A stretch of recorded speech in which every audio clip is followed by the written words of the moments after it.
ಇಲ್ಲ ನಮ್ಮ ದನಗಳನ್ನ ಆಫೀಸರ್ಸ್ಗಳಾರ ತಗೊಳ್ಳಿ, ಸಂಘಟನೆಗಳಾರ ತಗೊಳ್ಳಿ, ಯಾರು ತಗೊಳ್ಳಿ, ನಮಗೆ ಬೇಕಾದದೇನು? ನಮಗೆ 40,000 ಕೊಡ್ಲಿ, ನಮಗೆ ದುಡ್ಡು ಕೊಡ್ಲಿ, ನಾವು ಬೀಜ ಬಿತ್ತಬೇಕು, ಬೆಳೆ ಬೆಳಿಬೇಕು, ಉಳುಮೆ ಮಾಡಕ್ಕೆ ದನ ತಗೋಬೇಕು. ಇವ್ರು ಹಿಂಗೆ ದನಗಳನ್ನ ತಗೊಳ್ದೆ ಹೋದ್ರೆ ನಮ್ಮ ಜೀವನ ಹೆಂಗ್ ಮಾಡೋದು ಸ್ವಾಮಿ? ನಮ್ಮ ದನ ಕರುಗಳು ಮಾರ್ಲಿಲ್ಲ ಅಂದ್ರೆ ನಾವು ಕೆಲ್ಸಕ್ಕೆ ಹೋಗಂತ ದನ ಹೆಂಗೆ ತಾಳೋದು ಸರ್? 2014ರಲ್ಲಿ ನಡೆದಂತಹ ಚುನಾವಣೆಯಲ್ಲಿ ಅವರನ್ನ ಪಕ್ಕಕ್ಕೆ ಇಟ್ಟು ಹಿಂದೂ ನಾಯಕ, ಹಿಂದುತ್ವದ ಸರ್ಕಾರ ಅನ್ನೋಂಥದಕ್ಕೋಸ್ಕರ ಮೋದಿಯವರನ್ನ ಬಿಂಬಿಸ್ತಾರೆ. ಆ ಸಂದರ್ಭದಲ್ಲಿ ಅವರು ಕೊಟ್ಟಂತ ಘೋಷಣೆಗಳಲ್ಲಿ ರಾಮ ಮಂದಿರ ಮತ್ತು ಗೋಹತ್ಯೆ ನಿಷೇಧ ಕಾನೂನು. ಮೋದಿಯವರು ಬಂದು 12 ವರ್ಷಗಳು ಗತಿಸಿದವೆ. ಆದರೆ ಇಲ್ಲಿಯವರೆಗೆ ಗೋಹತ್ಯೆ ನಿಷೇಧ ಕಾನೂನನ್ನ ಕೇಂದ್ರ ಸರ್ಕಾರ ಜಾರಿಗೆ ತರ್ತಾ ಇಲ್ಲ. ಯಾಕೆ ಸ್ನೇಹಿತರೆ? ಇಡೀ ದೇಶ ಕೇಸರಿಮಯ ಆಗಿದೆ, ಕೇಸರಿಮಯ ಆಗಿದೆ ಅಂತ ಹೇಳ್ತಾ 22 ರಾಜ್ಯಗಳಲ್ಲಿ ಇವತ್ತು ಬಿಜೆಪಿಯ ನೇತೃತ್ವದ ಅಥವಾ ಬಿಜೆಪಿಯ ಸರ್ಕಾರಗಳಿರುವಂತಹ ಕಾಲಘಟ್ಟದಲ್ಲಿ ಗೋಹತ್ಯೆ ನಿಷೇಧ ಕಾನೂನನ್ನ ಯಾಕೆ ಜಾರಿ ಮಾಡ್ತಾ ಇಲ್ಲ? ಇದರ ಹಿಂದೆ ಇರುವಂತ ಹಕೀಕತ್ ಏನು? ನಾವು ಯಾವ ಹಸುವನ್ನ ಗೋವು ಅಂತ ಪೂಜೆ ಮಾಡ್ತಾ ಇದೀವೋ ಅಂತಹ ಗೋವನ್ನ ಕತ್ತರಿಸಿ ತಿನ್ನುವ ನೀಚರು ಅನ್ನುವಂತಹ ಒಂದು ಕೆಸರ ಎರಚೋದಕ್ಕೋಸ್ಕರ ನಿತ್ಯ ನಿರಂತರವಾಗಿ RSS ನ ಸಭೆ ಸಮಾರಂಭ ಮೆರವಣಿಗೆ ಕಾರ್ಯಕ್ರಮಗಳಲ್ಲಿ ದ್ವೇಷದ ಅಸೂಯೆಯ ಒಂದು ಕಾಳ್ಗಿಚ್ಚನ್ನೇ ಹಬ್ಬಿಸ್ತಾ ಬರ್ತಾ ಇದ್ದಾರೆ. ಈ ಸಂಘ ಪರಿವಾರದ ಬಿಜೆಪಿಯ ಅಥವಾ RSS ನ ಯಾವುದೇ ನಾಯಕರುಗಳಿಗೆ ಗೋವನ್ನ ಸಾಕಿ ಗೊತ್ತಿಲ್ಲ. ಆ ಗೋವು ನಿಮಗೆ ಶಾಪ ಹಾಕುತ್ತೆ. ಆ ಗೋವಿನ ಶಾಪ ನಿಮ್ಮ ಸಂಪೂರ್ಣ ಸರ್ವನಾಶಕ್ಕೆ ಕಾರಣ ಆಗುತ್ತೆ.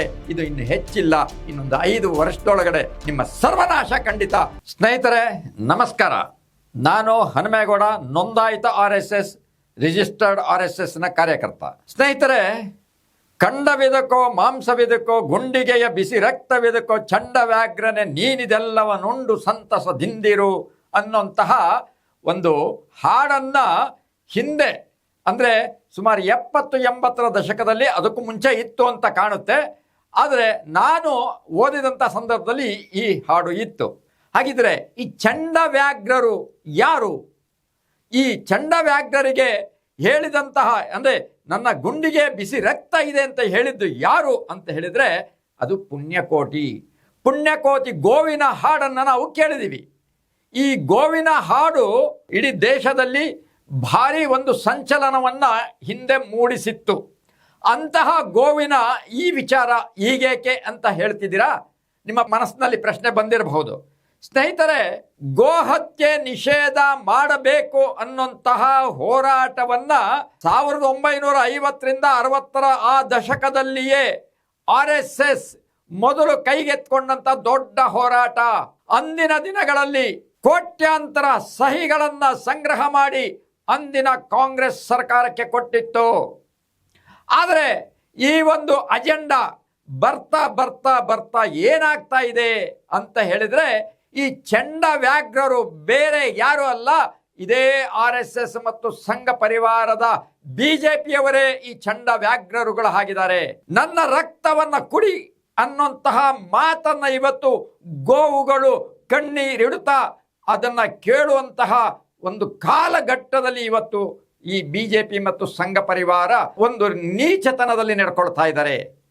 ಹಿಂದೆ ನಾನು ಏನೊಂದು ಈ ಬೇನಾಮಿ RSS ಅಂತ ಇದೆಯಲ್ಲ, ಇವತ್ತು ದೇಶದಲ್ಲಿ ಭಾರಿ ದೊಡ್ಡ ಸುದ್ದಿಯಲ್ಲಿರುವಂತಹ RSS, ಅದರಲ್ಲಿ ನಾನು ಕೆಲಸ ಮಾಡ್ತಾ ಇದ್ದಂತಹ ಸಂದರ್ಭದಲ್ಲಿ ಗೋವನ್ನ ಕತ್ತರಿಸುವವರು, ಗೋಮಾಂಸವನ್ನ ತಿನ್ನುವವರು, ಮ್ಲೇಚ್ಛರು, ನೀಚರು, ದುಷ್ಟರು, ಕಟುಕರು ಇತ್ಯಾದಿ ಶಬ್ದಗಳನ್ನು ಬಿಂಬಿಸಿ ಹೇಳ್ತಾ ಇದ್ರು.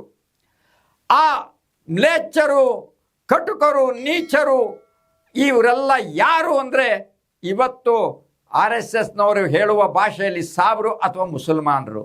ಈ ಮುಸಲ್ಮಾನರು ಈ ದೇಶದ ಗೋ ಸಂಪತ್ತನ್ನ ಗೋಹತ್ಯೆಯ ಮೂಲಕ ತಿಂತಾ ಇದ್ದಾರೆ. ಗೋವನ್ನ ಅಂದರೆ ನಮ್ಮ ತಾಯಿಯನ್ನ ಕತ್ತರಿಸಿ ಕತ್ತರಿಸಿ ನಿತ್ಯ ತಿಂತಾ ಇದ್ದಾರೆ ಅಂತ ಹೇಳ್ತಾ ಇದ್ರು.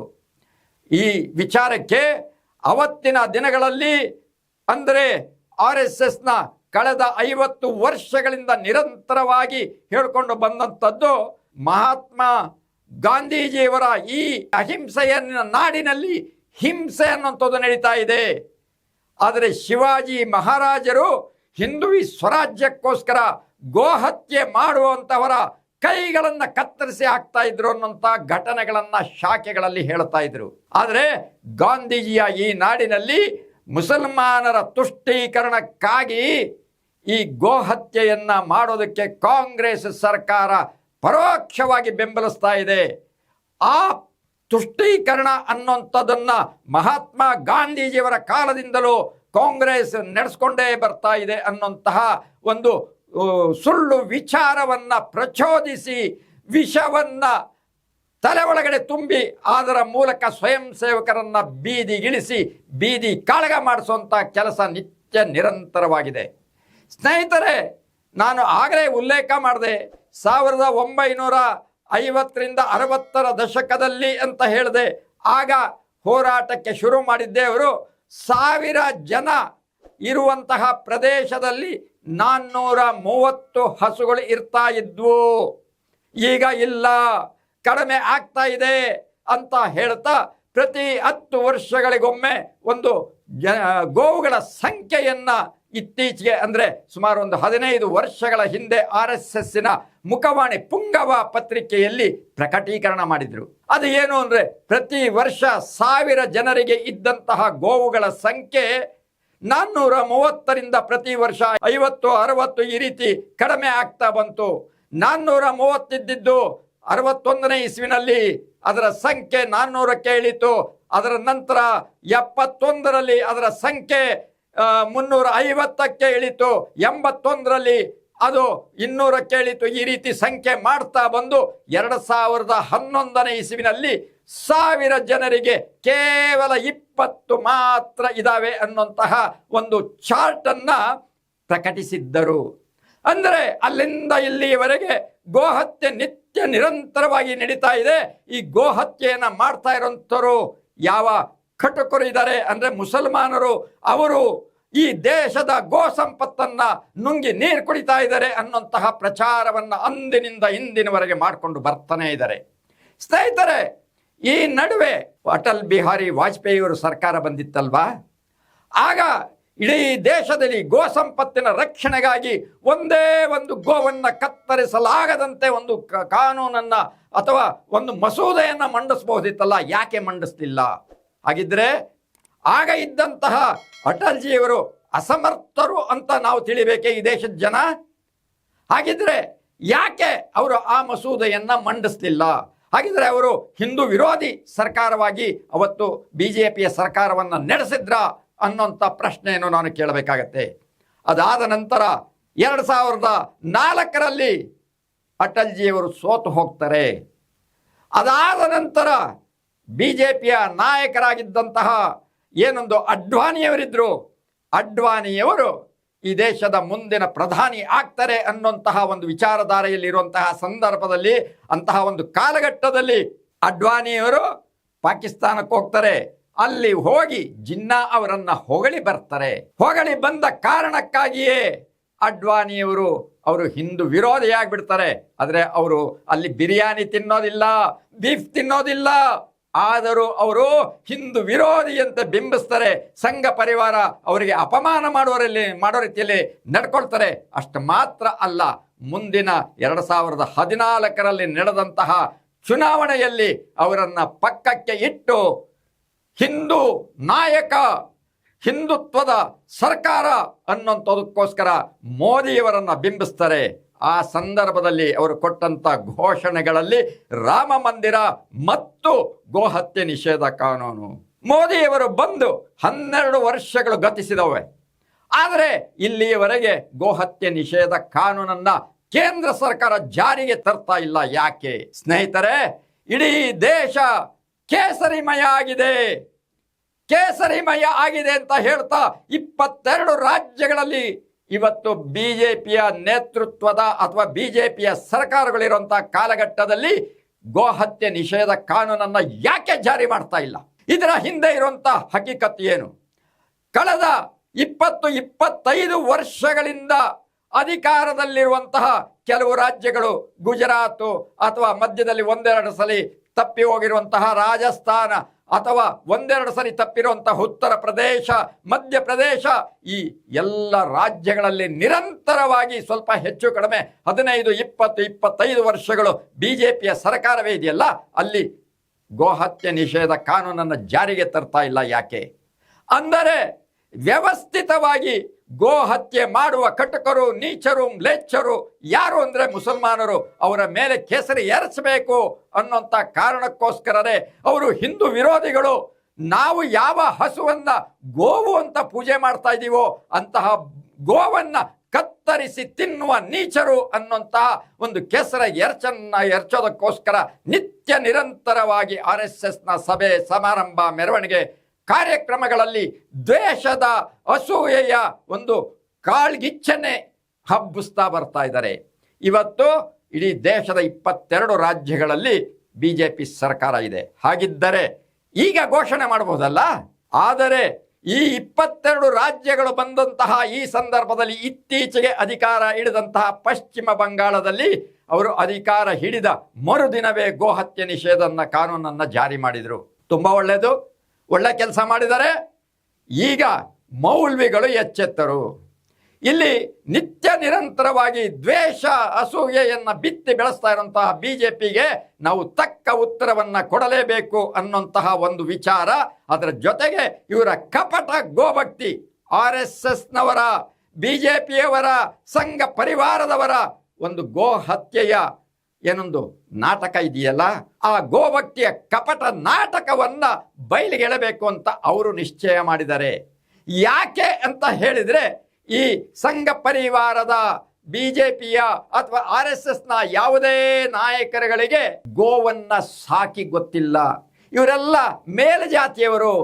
ಗೋವಿನ ಆ ಸಗಣಿ ಎತ್ತಿ ಗಂಜಲ ಬಾಚಿ ಅದಕ್ಕೆ ಸೇವೆ ಮಾಡದಿದ್ದರೆ ಆ ಗೋವಿನ ಸಾಕಾಣೆಯಲ್ಲಿ ಎಷ್ಟು ಕಷ್ಟ ಇದೆ ಅಂತ ಅರ್ಥವಾಗ್ತಾ ಇತ್ತು.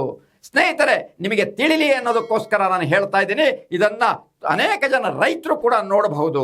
ಗೋವಿಗೆ ಆಗಾಗ್ಗೆ ಒಂದು ಕಾಯಿಲೆ ಬರ್ತದೆ, ಅದು ಬಾಯಿ ದರಸಲು ಮತ್ತು ಗೊರಸುಗೆ ಬರುವಂತಹ ದರಸಲು ರೋಗ ಅಂತ. ಆ ದರಸಲು ರೋಗ ಬಂದರೆ ಬಾಯಲ್ಲಿ ಅನ್ನ ತಿನ್ನೋದಿಲ್ಲ, ಅಂದರೆ ಹುಲ್ಲು ತಿನ್ನೋದಿಲ್ಲ, ನಿಂತ್ಕೊಳ್ಳಿಕ್ಕಾಗಲ್ಲ. ಅಲ್ಲಿ ಒಂದು ರೀತಿಯ ವಾಸನೆ ಬಂದು ಆ ವಾಸನೆಯಲ್ಲಿ ಜೊತೆಗೆ ಹುಳುಗಳು ಬೀಳುತ್ತೆ. ಒಂದು ಮಾವಿನ ಹಣ್ಣಿನಲ್ಲಿ ಹುಳ ಬಿದ್ದಿದ್ರೆ ತಾವು ಗಮನಿಸಿರ್ತೀವಿ, ಆ ರೀತಿಯಲ್ಲಿ ಹುಳುಗಳು ಪಿದ ಪಿದ ಪಿದ ಅಂತ ಓಡಾಡ್ತಾ ಇರ್ತವೆ ಕಾಲಿನ ಆ ಗೊರಸಿನ ನಡುವೆ, ಆ ಬಾಯಲ್ಲಿ. ಅಷ್ಟೇ ಅಲ್ಲ, ಅವು ನಿಂತ್ಕೊಳ್ಳಿಕ್ಕಾಗದೆ ಮಲ್ಕೊಳ್ಳಿಕ್ಕೂ ಆಗದೆ ಒದ್ದಾಟ ಮಾಡಿ ಮೈ ಕಿತ್ತೋದಾಗ ಆ ಚರ್ಮ ಕಿತ್ತೋಗಿ ರಕ್ತ ಸುರಿತಾ ಇರ್ತದೆ. ಅಂತಹ ಗೋವುಗಳನ್ನು ಎತ್ತಿ ಇಳಿಸಿ ಅವುಗಳ ಸೇವೆಯನ್ನ ಮಾಡಿದ್ದರೆ ಗೋ ಸಾಕಣೆ ಎಷ್ಟು ಕಷ್ಟ ಅಂತ ಈ ಕಪಟ ಗೋಭಕ್ತಿಯ RSSನ ನೀಚರಿಗೆ ಅರ್ಥವಾಗ್ತಾ ಇತ್ತು. ಇದು ಯಾವುದರೇ ಪರವಿಲ್ಲದಂತಹ RSS ಮತ್ತು ಬಿಜೆಪಿಯ ಈ ಹಿಡನ್ ಅಜೆಂಡಾ ಇಟ್ಕೊಂಡಿರುವಂತಹ, ಅಧಿಕಾರದ ಹಿಡನ್ ಅಜೆಂಡಾ ಇಟ್ಕೊಂಡಿರುವಂತಹ ಬಿಜೆಪಿಯವರು ಇವತ್ತು ಗೋಹತ್ಯೆಯ ಒಂದು ಕಾನೂನನ್ನು ಜಾರಿಗೆ ತಂದರು. ಅದು ಪಶ್ಚಿಮ ಬಂಗಾಳದಲ್ಲಿ. ಅದಕ್ಕೆ ಮುಸಲ್ಮಾನ ಮೌಲ್ವಿಗಳು ನಿಶ್ಚಯ ಮಾಡಿದರು, ಹೌದು, ಇವರು ನಮಗೆ ನಿತ್ಯ ನಿರಂತರವಾಗಿ ಒಂದು ಗೋಹತ್ಯೆಯ ನಾಟಕವನ್ನು ಮಾಡ್ತಾ ಇದ್ದಾರೆ, ಅದರ ಕೆಸರೆಚ್ಚನ್ನು ನಮ್ಮ ಮೇಲೆ ಎರಚ್ತಾ ಇದ್ದಾರೆ. ಅದಕ್ಕೋಸ್ಕರ ಇದಕ್ಕೊಂದು ಪಾಠ ಆಗಲೇಬೇಕು ಅಂತ ಹೇಳಿ ಅವರು ನಿಶ್ಚಯ ಮಾಡಿದರು. ಈ ಬಾರಿ ಬಕ್ರೀದ್ ಅಂದರೆ ಇನ್ನು 2 ದಿನಗಳ ನಂತರ ಬರುವಂತಹ 28ರ ಬಕ್ರೀದ್ ಹಬ್ಬಕ್ಕೆ ಗೋವಿನ ಹತ್ಯೆ ಮಾಡಬಾರದು. ಕುರಿಗಳ ಮೂಲಕ, ಕುರಿ ಮಾಂಸವನ್ನು ತಿನ್ನುವುದರ ಮೂಲಕವೇ ಬಕ್ರೀದ್ ಆಚರಣೆ ಮಾಡೋಣ ಅಂತ ಪತ್ವವನ್ನು ಹೊರಡಿಸಿದ್ದಾರೆ. ಹಾಗಾಗಿ ಇವತ್ತು ಪಶ್ಚಿಮ ಬಂಗಾಳದಲ್ಲಿ ಗೋ ಮಾರಾಟ ಇಲ್ಲ. ಗೋ ಮಾರಾಟ ಯಾರಾದರೂ ಮಾಡಿದರೆ ಇಮ್ಮಿಡಿಯೇಟ್ 112 ಅಂದರೆ 112 ಪೊಲೀಸ್ಗೆ ದೂರು ಕೊಟ್ಟು ಅವರನ್ನು ಅರೆಸ್ಟ್ ಮಾಡಿಸಿ ಅವರ ಮೇಲೆ FIR ಮಾಡಿಸಿ ಅನ್ನುವಂತಹ ಸಂದೇಶವನ್ನು ಇವತ್ತು ಪಶ್ಚಿಮ ಬಂಗಾಳದ ಮೌಲ್ವಿಗಳು ಕರೆ ಕೊಟ್ಟಿದ್ದಾರೆ. ಅದು ಈಗ ಸಹಜವಾಗಿ ಇಡೀ ದೇಶಕ್ಕೆ ವ್ಯಾಪಿಸಿದೆ. ಇಲ್ಲ, ನಮ್ಮ ದನಗಳನ್ನ ಆಫೀಸರ್ಸ್ಗಳಾರ ತಗೊಳ್ಳಿ, ಸಂಘಟನೆಗಳಾರ ತಗೊಳ್ಳಿ, ಯಾರು ತಗೊಳ್ಳಿ, ನಮಗೆ ಬೇಕಾದದೇನು? ನಮಗೆ 40,000 ಕೊಡ್ಲಿ, ನಮಗೆ ದುಡ್ಡು ಕೊಡ್ಲಿ, ನಾವು ಬೀಜ ಬಿತ್ತಬೇಕು, ಬೆಳೆ ಬೆಳಿಬೇಕು, ಉಳುಮೆ ಮಾಡಕ್ಕೆ ದನ ತಗೋಬೇಕು. ಇವ್ರು ಹಿಂಗೆ ದನಗಳನ್ನ ಇಲ್ಲಿ ತಗೊಳ್ದೆ ಹೋದ್ರೆ ನಮ್ಮ ಜೀವನ ಹೆಂಗ್ ಮಾಡೋದು ಸ್ವಾಮಿ?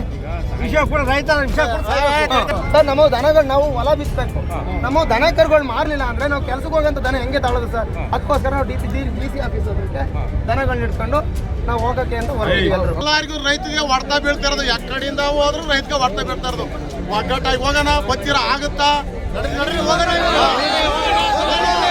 ಇಡೀ ದೇಶದ ಎಲ್ಲ ಕಡೆ ಈ ಸರಿ ಗೋವನ್ನ ಖರೀದಿಸಬಾರದು, ಗೋ ಹತ್ಯೆ ಮಾಡಬಾರದು ಅಂತ ವಿಚಾರಕ್ಕೆ ನಿರ್ಧಾರ ಮಾಡಿದ್ದಾರೆ. ಈಗ ಶುರುವಾಗಿದೆ. ಯಾವ ಒಂದು ರೈತರಿದಲ್ಲ, ಹೈನುಗಾರಿಕೆ ಮಾಡುವಂತಹ ರೈತರು, ಆ ರೈತರು ಇವತ್ತು ಕಣ್ಣೀರಲ್ಲಿ ಕೈ ತೊಳೆಯುವಂತಹ ಪರಿಸ್ಥಿತಿ ಬಂದಿದೆ. ನಿಷ್ಪ್ರಯೋಜಕ ಗೋವುಗಳನ್ನ ಮಾರಾಟ ಮಾಡಿ ತಮ್ಮ ಜೀವನವನ್ನ ಕಟ್ಟಿಕೊಳ್ತಾ ಇದ್ರು ಅಂತಹ ಬಡ ರೈತರ ಬದುಕಿಗೆ ಇವತ್ತು ಕಲ್ಲು ಬಿದ್ದಿದೆ. ಅದಕ್ಕೋಸ್ಕರ ಅವರು ಕಣ್ಣೀರಿಡ್ತಾ ಇದ್ದಾರೆ. ಅವರು ಇವತ್ತು ಬಿಜೆಪಿಯ ಪಶ್ಚಿಮ ಬಂಗಾಳದ ಬಿಜೆಪಿಯ ಸರ್ಕಾರಕ್ಕೆ ಧಿಕ್ಕಾರ ಹೇಳ್ತಾ ಇದ್ದಾರೆ. ಸ್ನೇಹಿತರೆ, ಇಲ್ಲಿ ನಾವು ಮುಖ್ಯವಾಗಿ ಗಮನಿಸಬೇಕಾಗಿರುವಂಥದ್ದಿದೆ. RSS ಅಥವಾ ಬಿಜೆಪಿಯವರು ಏನು ಈ ಹೋರಾಟ ಮಾಡ್ತಾ ಇದ್ದಾರಲ್ಲ, ಮಾಡ್ತಾ ಇರುವಂತಹ ಈ ಜನ ಎಲ್ಲಿಯಾದರೂ ಗೋಶಾಲೆಗಳನ್ನು ನಡೆಸ್ತಾ ಇದ್ದಾರಾ? ಗೋ ಸೇವೆಯನ್ನ ಮಾಡ್ತಾ ಇದ್ದಾರಾ? ಆ ಗೋಶಾಲೆಗಳಲ್ಲಿ ಯಾವ ರೀತಿಯ ಕರುಣಾಜನಕ ಸ್ಥಿತಿ ಇದೆ ಅನ್ನುವಂಥದ್ದನ್ನ ಎಲ್ಲಾದರೂ ನೋಡಿದಾರಾ? ಖಂಡಿತ ನೋಡಿರಲ್ಲ. ಕೇವಲ ಯಾವುದೋ ಚೆನ್ನಾಗಿ ನಡೀತಾ ಇರುವಂತಹ ಒಂದು ಗೋಶಾಲೆಗೆ ಹೋಗಿ ಅದನ್ನೊಂದಿಷ್ಟು ವಿಡಿಯೋ ತಗೊಂಬಂದು ಅದನ್ನ ಬಿಂಬಿಸ್ತಾರೆ. ಅದನ್ನ ಬಿಟ್ರೆ ಮುಸಲ್ಮಾನರು ಸಾಬರು ಎಲ್ಲಿ ಗೋವುಗಳನ್ನ ಕದ್ಕೊಂಡು ಹೋಗ್ತಾ ಇದ್ದಾರೆ ಅನ್ನುವಂಥದ್ದನ್ನ ಅದು ಕದ್ದಿರೋದಲ್ಲ, ಆದರೂ ಅದನ್ನು ಕದ್ಕೊಂಡು ಹೋಗ್ತಾ ಇದ್ದಾರೆ ಅಂತ ಬಿಂಬಿಸೋದಕ್ಕೋಸ್ಕರ ಅವರ ಬೆನ್ನತ್ತಿ ಅದನ್ನ ಹಿಡಿದು ಪೊಲೀಸರಿಗೆ ಒಪ್ಪಿಸಿ ಅದನ್ನ ನಾಟಕ ಮಾಡ್ತಾ ಇದ್ದಾರೆ. ಆದರೆ ಸ್ನೇಹಿತರೆ, ನಿಮಗೆ ಗೊತ್ತಿರಲಿ, ಕರ್ನಾಟಕದಿಂದ ಕೇರಳಕ್ಕೆ ಹೋಗ್ತಾ ಇರುವಂತಹ ಗೋವುಗಳನ್ನ ಸಾಗಣೆ ಮಾಡುವಂಥದ್ರಲ್ಲಿ ಬಹುತೇಕ ಮುಂಚೂಣಿಯಲ್ಲಿರುವಂಥವರೇ ಬಿಜೆಪಿಯ ನಾಯಕರು. ಅಷ್ಟು ಮಾತ್ರ ಅಲ್ಲ, ಕರ್ನಾಟಕದಿಂದ ಗೋವಾಕ್ಕೆ ಹೋಗ್ತಾ ಇರುವಂತಹ ಗೋವುಗಳ ಸಂಖ್ಯೆ ಏನೊಂದು ಕಳಿಸ್ಕೊಡ್ತಾ ಇದ್ದಾರಲ್ಲ, ಅದರ ಪ್ರಮುಖ ಪಾತ್ರಧಾರಿಗಳು ಬಿಜೆಪಿಯವರು. ಅಷ್ಟು ಮಾತ್ರ ಅಲ್ಲ, ಇವತ್ತು ಇಡೀ ದೇಶದಲ್ಲಿ ನಡೀತಾ ಇರುವಂತಹ ಕಸಾಯಿಖಾನೆಗಳು, ಅಂದ್ರೆ ಸಾಬ್ರು ಇಲ್ಲೋ ಅಲ್ಲೋ ಮತ್ತೊಂದು ಕಡೆನೋ ಗಲ್ಲಿಗಳಲ್ಲಿ ಒಂದು 100 ಅಥವಾ 1000 ಹಸುಗಳನ್ನ ಕತ್ತರಿಸಿ ಅವರು ತಮ್ಮ ಆಹಾರಕ್ಕೆ ಬಳಸಬಹುದು. ಯಾಕೆಂದ್ರೆ ಈ ದೇಶದ ಸುಮಾರು 40ರಷ್ಟು ಜನ ಮಾಂಸಾಹಾರಿಗಳಿದ್ದಾರೆ, ಅದರಲ್ಲಿ ಮುಸಲ್ಮಾನರು ಹೆಚ್ಚಿದ್ದಾರೆ ಸ್ನೇಹಿತರೆ. ಆದರೆ ಜಗತ್ತಿನ ಮಾಂಸಾಹಾರದಲ್ಲಿ ಅತಿ ದೊಡ್ಡ ಪಾಲು ಇರುವಂಥದ್ದು ಕ್ರಿಶ್ಚಿಯನ್ ಮತ್ತೆ ಮುಸಲ್ಮಾನರು. ಅವರಿಗೆ ಬೇಕಾಗಿರುವಂತಹ ಆಹಾರ ಅಂದ್ರೆ ಮಾಂಸವನ್ನ, ಬೀಫ್ ಅಥವಾ ಕೋಣದ ಮಾಂಸವನ್ನ ಈ ದೇಶದಿಂದ ವಿದೇಶಕ್ಕೆ ಕಳಿಸ್ತಾ ಇರುವಂತಹ ಕಸಾಯಿಖಾನೆಗಳು, ಅದರಲ್ಲಿ ಒಂದು ದಿನಕ್ಕೆ ಲಕ್ಷಾಂತರ ಹಸುಗಳನ್ನು ವಧೆ ಮಾಡಿ ಆ ಆಹಾರವನ್ನು ಸಂಸ್ಕರಿಸಿ ಅದನ್ನು ವಿದೇಶಕ್ಕೆ ಕಳಿಸ್ತಾ ಇದ್ದಾರೆ. ಅದರಲ್ಲಿ ಮುಂಚೂಣಿಯಲ್ಲಿರುವಂಥವರು ಬಹುತೇಕರು RSS, ಬಿಜೆಪಿ ಅಥವಾ ಅಹಿಂಸಾವಾದಿಗಳು ಅಂತ ಹೇಳ್ಕೊಳ್ತಾ ಇರುವಂತಹ ಮಾರ್ವಾಡಿಗಳು. ಸ್ನೇಹಿತರೆ, ಇದರ ಎಲ್ಲ ವಿವರಗಳು ಈಗಾಗಲೇ ಬೇಕಾದಷ್ಟು ಮಾಧ್ಯಮಗಳಲ್ಲಿ ಬಂದಿದೆ. ಆದರೂ ನಿಮ್ಮ ನೆನಪಿಗೋಸ್ಕರ ಇಷ್ಟನ್ನು ಹೇಳುತ್ತಾ, 22 ರಾಜ್ಯಗಳಲ್ಲಿ ಇವತ್ತು ಬಿಜೆಪಿ ಅಧಿಕಾರ ಇದೆ. ಕೇವಲ ಬೆರಳೆಣಿಕೆಯ 4 ರಾಜ್ಯಗಳು ಮಾತ್ರ ಅವರ ಲೆಕ್ಕದಲ್ಲಿ, ಅಂದರೆ ಕೇರಳ, ಕರ್ನಾಟಕ, ತಮಿಳುನಾಡು, ಆಂಧ್ರ, ತೆಲಂಗಾಣ ಈ ರಾಜ್ಯಗಳನ್ನು ಹೊರತುಪಡಿಸಿದರೆ ಇಡೀ ದೇಶವೇ ಅವರ ಕೈಯಲ್ಲಿದೆ. ಹಾಗಿದ್ರೆ ಯಾಕೆ ಅವರು ಗೋಹತ್ಯೆ ನಿಷೇಧ ಕಾನೂನು ಜಾರಿಗೆ ತರ್ತಾ ಇಲ್ಲ? ಅವರಿಗೆ ದಮ್ಮಿಲ್ವಾ? ತಾಕತ್ತಿಲ್ವಾ? ಅಥವಾ ಅವರಿಗೆ ಆ ಕನಿಷ್ಠ ಜ್ಞಾನ ಅವರಿಗೆ ಇಲ್ವಾ? ಕನಿಷ್ಠ ಜ್ಞಾನ ಇರೋದಕ್ಕೋಸ್ಕರನೇ ಅವರು ದಿನ ಬೆಳಿಗ್ಗೆ ಆದರೆ ಗೋಹತ್ಯೆ ಮಾಡುವ ಮುಸಲ್ಮಾನರಿಗೆ ಕಾಂಗ್ರೆಸ್ನವರು ತುಷ್ಟೀಕರಣ ಮಾಡ್ತಾ ಇದ್ದಾರೆ, ನಮ್ಮ ಗೋಗಳ ಹತ್ಯೆಯನ್ನು ಮಾಡೋದಕ್ಕೆ ಪರೋಕ್ಷವಾಗಿ ಸಹಕಾರ ಕೊಡ್ತಾ ಇದ್ದಾರೆ ಅಂತ ಹೇಳುವಂತಹ ಈ ಬಿಜೆಪಿಗರೇ, ನೀವು ನೀಚರು. ನೀವು ನಿಜಕ್ಕೂ ಪ್ರಾಮಾಣಿಕರಾಗಿದ್ದರೆ, ನೀವು ತಾಯಿ ಎದೆ ಹಾಲನ್ನು ಕುಡಿದಿದ್ದರೆ, ತಾಯಿ ಗೋಮಾತೆಯ ಹಾಲನ್ನು ಕುಡಿದಿದ್ದರೆ ಸಂಪೂರ್ಣ ಗೋಹತ್ಯೆ ನಿಷೇಧ ಕಾನೂನನ್ನು ಜಾರಿಗೆ ತರಬೇಕಾದಂತಹ ಒಂದು ಅತಿ ಪ್ರಮುಖವಾದ ಕಾರ್ಯವನ್ನು ಈಗ ನೀವು ಮಾಡಬೇಕಾಗಿದೆ. ಸ್ನೇಹಿತರೆ, ಶಂಕರಾಚಾರ್ಯರು ಅಂದರೆ ನಮ್ಮ ದೇಶದ ಚತುರ್ಧಾಮಗಳನ್ನು ನಿರ್ಮಿಸಿದಂತಹ ಶಂಕರಾಚಾರ್ಯರು ಇಡೀ ದೇಶದ ಉದ್ದಗಲಕ್ಕೆ ಅಡ್ಡಾಡಿ ಅಲ್ಲೆಲ್ಲ ಕೂಡ ಅವರು ಗೋಹತ್ಯೆ ನಿಷೇಧವನ್ನ ಮಾಡಬೇಕು ಅಂತ ಹೇಳದಂತಹ ಒಬ್ಬ ಸ್ವಾಮೀಜಿಯವರು ಅವರು ಹೇಳ್ತಾ ಇದ್ದಾರೆ, ಸಂಪೂರ್ಣ ಗೋಹತ್ಯೆ ನಿಷೇಧ ಕಾನೂನು ಜಾರಿಗೆ ತರಲಿ. ಇದು ಮೋದಿಯವರಿಗೆ ದಮ್ಮು ತಾಕತ್ತಿದ್ರೆ ತರಲಿ ಅನ್ನುವಂಥ ಮಾತುಗಳನ್ನ ಕಾಶಿಯ ಶಂಕರಾಚಾರ್ಯರು ಹೇಳ್ತಾ ಇದ್ದಾರೆ. ಹಾಗಿದ್ರೆ ಇದನ್ನು ಯಾಕೆ ಮಾಡ್ತಾ ಇಲ್ಲ ಮೋದಿಯವರು?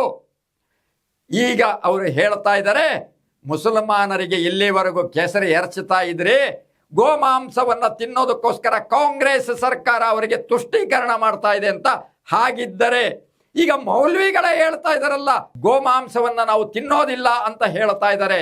ಈಗ ಇಡೀ ದೇಶದ ಏನೋ ಆಚಾರ್ಯರು ಅಂತನ್ನೋಂಥವ್ರು, ಸ್ವಾಮೀಜಿಗಳು, ಸಂತರು, ಅದರಲ್ಲೂ ವಿಶೇಷವಾಗಿ RSSನ ಶತಮಾನದ ಸಂಭ್ರಮದಲ್ಲಿ, ಹಿಂದೂ ಸಮಾಜೋತ್ಸವದಲ್ಲಿ ಕರೆ ಕೊಟ್ಟಿರುವಂತಹ ಏನೊಂದು ಗೋಹತ್ಯೆ ನಿಷೇಧ ಕಾನೂನನ್ನು ಜಾರಿಗೆ ತರಲಿಕ್ಕೆ ಇದೊಂದು ಸದವಕಾಶ.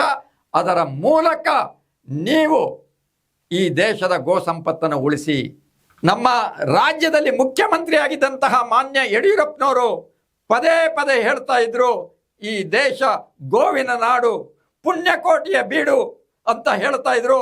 ಇಂತಹ ಪುಣ್ಯಕೋಟಿಯ ನಾಡಿನಲ್ಲಿ ಕೊಟ್ಟ ಮಾತಿಗೆ ತಪ್ಪಲಾರೆನು, ಕೆಟ್ಟ ಯೋಚನೆ ಮಾಡಲಾರೆನು ಅನ್ನುವಂತಹ ಮಾತುಗಳನ್ನು ಹೇಳ್ತಾ ಇದ್ದಂತಹ ಏನೊಂದು BJPಯವರಿದ್ದಾರೆ, ಅವರು ನಿತ್ಯ ನಿರಂತರವಾಗಿ ಕೊಟ್ಟ ಭಾಷೆಗಳನ್ನು, ಮಾಡಿದ ಮಾತುಗಳನ್ನು ತಪ್ಪುತ್ತಾ ಇದ್ದಾರೆ, ಕೆಟ್ಟ ಯೋಚನೆಯನ್ನೇ ಮಾಡ್ತಾ ಇದ್ದಾರೆ. ನಿಜಕ್ಕೂ ಈ ಪುಣ್ಯಕೋಟಿನ ನಾಡಿನ ಈ ವಿಚಾರಧಾರೆ, ಆ ರಕ್ತ ನಿಮ್ಮ ಮೈಯಲ್ಲಿ ಇದ್ದರೆ ಇನ್ನು 2 ದಿನದೊಳಗಡೆ ಯಾವ ಒಂದು ಬಕ್ರೀದ್ ಬರುತ್ತೆ, ಬಕ್ರೀದ್ ಬರೋದಕ್ಕೆ ಮುಂಚೆ ನೀವು ಈ ಪುಣ್ಯಕೋಟಿಯ ಹಾಡಿನಂತೆ ನೀವು ಕೊಟ್ಟ ವಚನವನ್ನು ಪಾಲಿಸಿ. ಅದು ಅಂತ ಹೇಳಿದರೆ ಗೋಹತ್ಯೆ ನಿಷೇಧ ಮಾಡುವಂತಹ ಒಂದು ಕಾನೂನು, ಅಂದರೆ ಸಂಪೂರ್ಣ ಗೋಹತ್ಯೆ ನಿಷೇಧ ಕಾನೂನನ್ನು ಜಾರಿ ಮಾಡಬೇಕು. ಅದನ್ನು ಮಾಡದಿರೇ ಇದ್ದರೆ, ನಾನು ಪ್ರಾರಂಭದಲ್ಲಿ ಹೇಳಿದ್ನಲ್ಲ, ಖಂಡವಿದಕೋ ಮಾಂಸವಿದಕೋ ಗುಂಡಿಗೆಯ ಬಿಸಿ ರಕ್ತವಿದಕೋ ಚಂಡ ವ್ಯಾಘ್ರನಿ ನೀನಿದೆಲ್ಲವ ನುಂಡು ಸಂತಸದಿಂದಿರು ಅಂತ ಹೇಳಿ ಆ ಗೋವು ನಿಮಗೆ ಶಾಪ ಹಾಕುತ್ತೆ. ಆ ಗೋವಿನ ಶಾಪ ನಿಮ್ಮ ಸಂಪೂರ್ಣ ಸರ್ವನಾಶಕ್ಕೆ ಕಾರಣ ಆಗುತ್ತೆ. ಇದು ಇನ್ನು ಹೆಚ್ಚಿಲ್ಲ, ಇನ್ನೊಂದು 5 ವರ್ಷದೊಳಗಡೆ ನಿಮ್ಮ ಸರ್ವನಾಶ ಖಂಡಿತ. ಇದನ್ನು ಆಗದಿರ ಇದ್ದರೆ, ಅಂದರೆ ಇನ್ನು 2 ದಿನದೊಳಗಡೆ ನೀವು ಸಂಪೂರ್ಣ ಗೋಹತ್ಯೆಯ ನಿಷೇಧ ಕಾನೂನನ್ನು ಮಾಡದಿರ ಇದ್ದರೆ ನಿಮ್ಮ ಸರ್ವನಾಶ ಖಚಿತ. ಅದಕ್ಕಾಗಿ ಅದು ಆಗದೆ ನೀವು ನಿಜಕ್ಕೂ ಧರ್ಮಿಗಳು, ಧರ್ಮಿಷ್ಠರು, ಪ್ರಾಮಾಣಿಕರು, ಸತ್ಯನಿಷ್ಠರು ಆದರೆ ಗೋಹತ್ಯೆ ನಿಷೇಧ ಕಾನೂನನ್ನು ಜಾರಿಗೆ ತನ್ನಿ ಅಂತ ಹೇಳ್ತಾ ನನ್ನ ಮಾತನ್ನು ಮುಗಿಸ್ತೀನಿ. ನಮಸ್ಕಾರ.